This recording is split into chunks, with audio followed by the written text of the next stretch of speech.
जैसलमेर में एक बार फिर चर्चाओं का दौर शुरू, चाहे राजनीति की बात करें या आम मुद्दों की बात करें।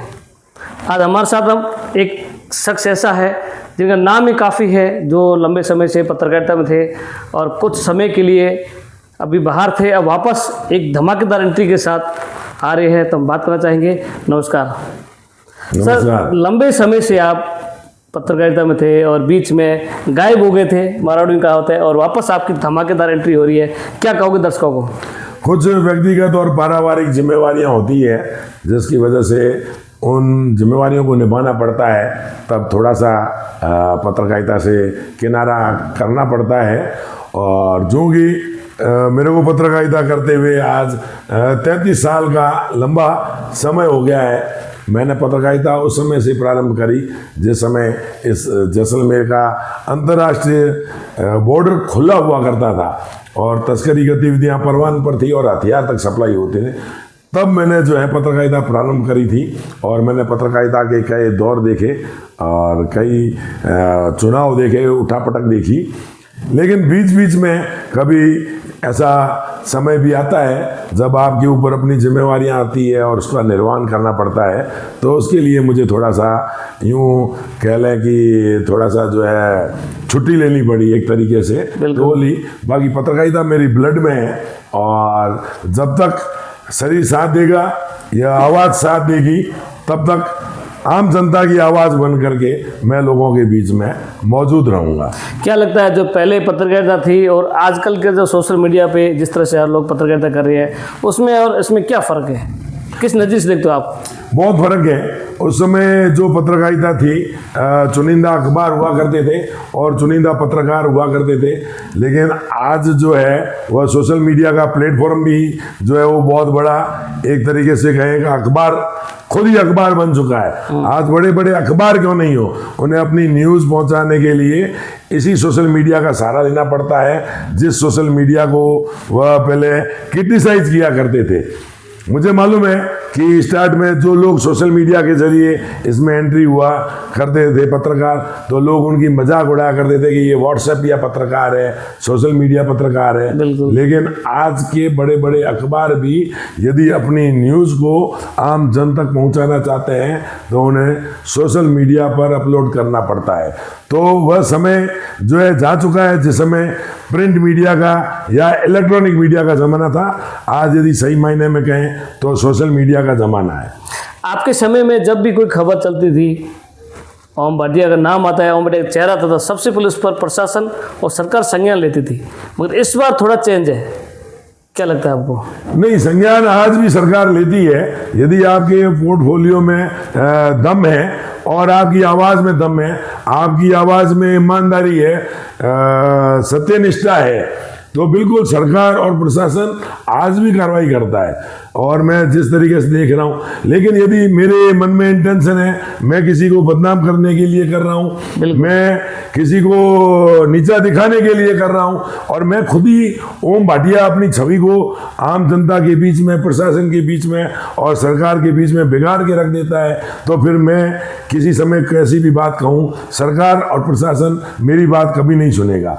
तो इसलिए यह तो रहेगा कि आपको एक तरफ जनता की आवाज़ भी बनना पड़ेगा, एक तरफ प्रशासन जो कार्य कर रहा है, जनता के हित में कार्य कर रहा है, तो उसको भी जनता के बीच में लाना पड़ेगा। तो एक तालमेल होता है। तो उस तालमेल के साथ में यदि आप चलते हैं तो बिल्कुल आपकी आवाज़ जनता में भी सुनी जाएगी, प्रशासन में भी सुनी जाएगी और सरकार में भी सुनी जाएगी। ओम भाटिया वापस पत्रकारिता में आ रही है, क्या लगता है किस मुद्दों को लेकर जो अपनी छवि को किस प्रकार से जैसलमेर जनता के लिए पेश करोगे? मैं ज़रूर वापस आ रहा हूँ। मेरे को आए दिन लोग बाग मिलते रहते हैं, यहाँ तक कि अपने पत्रकार साथी भी होते हैं, मिलते हैं, वह भी कहते हैं कि भा हमें थे एक बार पाचा हो रहा, ऐसी बात करते हैं। तो मैं भी उन्हें अपने जो है वो बताता हूँ कि कुछ कारण है, इस वजह से अभी एकदम इसमें निरंतरता मैं नहीं रख पाऊँगा। जब निरंतरता नहीं रख पाता हूँ तो मैं थोड़ा विश्राम के मूड में, विश्राम तो नहीं कहते हैं, वो भी अपनी जिम्मेवारियां हैं, उसमें मैं चला जाता हूँ। लेकिन जैसलमेर बहुत बड़ा ज़िला है, इसकी अपनी समस्याएं हैं और जनता भी मिलती है तो जनता भी कहती है कि वाह अब वो मज़ा नहीं रहा। हालांकि मैं कुछ पत्रकार हैं जो जनता की आवाज़ को उठाते रहते हैं, प्रशासन तक पहुंचाते रहते हैं, और जो बड़े अखबार भी हैं वह भी समय समय पर अपनी बात, जनता की आवाज़ को अपनी बात के जरिए अखबार में, अपनी लेखनी के जरिए अखबार में देते रहते हैं। लेकिन उस समय में और इस समय में बदलाव तो है ही, लेकिन एक बार फिर कोशिश करेंगे और जनता की आवाज़ बन करके जो है। और दूसरा, मेरा जो मुख्य सब्जेक्ट है जनता की आवाज़ है, लेकिन जो राजनीतिक उठापटक होती है उस पर थोड़ी मेरी रुचि ज़्यादा रहती है। बिल्कुल। तो अभी जैसे अपन बात कर लें जिलाध्यक्ष की, कांग्रेस का जो जिलाध्यक्ष का चुनाव होना था, उस पर कहने को, सुनने को, लिखने को बहुत कुछ था, लेकिन समय नहीं था। तो अब चूँकि चुनाव हो चुका है और कांग्रेस का नया जिलाध्यक्ष अमरदीन बन चुके हैं, तो जो है किस प्रकार से बने, क्या हुआ, उस विश्लेषण को लेकर के जो है मैं जो है वापस जनता के बीच में आऊँगा, इस सोशल मीडिया के जरिए आऊँगा। और अन्य किसी प्रकार की जो राजनीतिक घटनाएं हैं, जैसे कहते हैं कि कह सकते हैं कि भाजपा शासनकाल के 2 साल पूरे हो चुके। यदि हम जैसलमेर जिले के परिप्रेक्ष्य में देखें तो जैसलमेर के विधायक छोटू सिंह जी के जो है 2 साल के कार्यकाल का समय पूरा हो चुका है। उन्होंने इन 2 सालों में क्या किया है, क्या खोया है, क्या पाया है, उसका भी हम विश्लेषण करेंगे, उनसे भी हम बात करने की कोशिश करेंगे। कांग्रेस के नए जिलाध्यक्ष हैं, उनसे भी बात करने की कोशिश करेंगे। मेन समय बातचीत रहती है कि कांग्रेस के भीतर जो है वो रूपाराम जी और जो पूर्व विधायक हैं और फकीर परिवार, तो इनके बीच में भी सत्ता का संगठन का लंबा संघर्ष रहा है, उस पर भी हम बात करेंगे। भाजपा के भीतर क्या चल रहा है उसको लेकर के भी हम बात करेंगे। तो कई ऐसे मुद्दे हैं, राजनीतिक हैं, सामाजिक हैं, प्रशासनिक हैं। अभी हम बात करें तो प्रशासन भी जो है कई इस प्रकार के कदम उठा रहा है। हम देख रहे हैं कि जिस प्रकार से जैसलमेर में ट्रैफिक की समस्याएं बढ़ी है, ट्रैफिक बढ़ा है और टूरिस्ट बढ़ा है, तो टूरिस्ट की वजह से ट्रैफिक की समस्या आ रही है, तो प्रशासन ने कुछ अच्छे कदम भी उठाए हैं, कुछ कदमों की और आवश्यकता है, तो उस पर भी हम बात करेंगे। विभिन्न प्रकार के विषय हैं, उस पर बात करेंगे। तो मैं कोशिश करूंगा कि बस बहुत ही जल्द आने वाले समय में जनता के बीच में और आपके साथ में जो है वह अपन वापस मैं आऊँगा।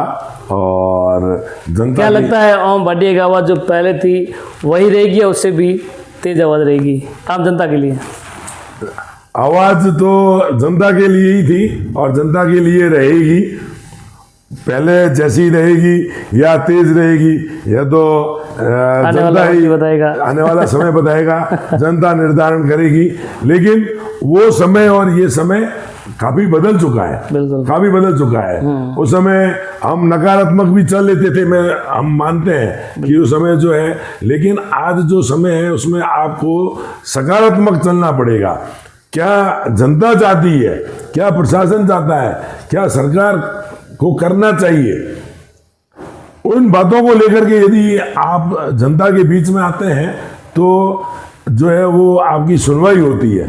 लेकिन यदि आपका मकसद एक ही होता है कि इसको बदनाम करना है, इसको नीचे गिराना है, इसको ऊंचा उठाना है, तो फिर वो विश्वसनीयता का दौर जो है वह खत्म हो जाता है। बिल्कुल। किस प्रकार से पत्रकारिता की विश्वसनीयता बनी रहे, इसको लेकर के मैं कोशिश करूंगा। और जो है वह बहुत ही जल्द मैं साथियों आपको कहना चाहूँगा कि बस बहुत ही जल्द मैं आप लोगों के बीच में आ रहा हूँ, जनता की समस्याओं को लेकर के, प्रशासन के द्वारा किए जा रहे कार्यों को लेकर के और राजनीतिक विभिन्न प्रकार के राजनीतिक विश्लेषणों को लेकर के आपके बीच में मैं हूँ, आपका अपना ही ओम भाटिया। आज हमारे साथ थे ओम जी भाटिया जो पहले पत्रकारिता कर चुके हैं और वापस कई राजनीतिक मुद्दे की बात करें, आम जनता की आवाज़ को लेकर वापस मैदान में आ रहे हैं। चाहे राजनीति की बात करें, चाहे नेताओं की बात करें, चाहे सरकारों की बात करें, जल्दी ही आ रहे हैं ओम भाटिया। जुड़े रहिए द दस्तक के साथ, गुजरात परियार। जैसलमेर। नमस्कार।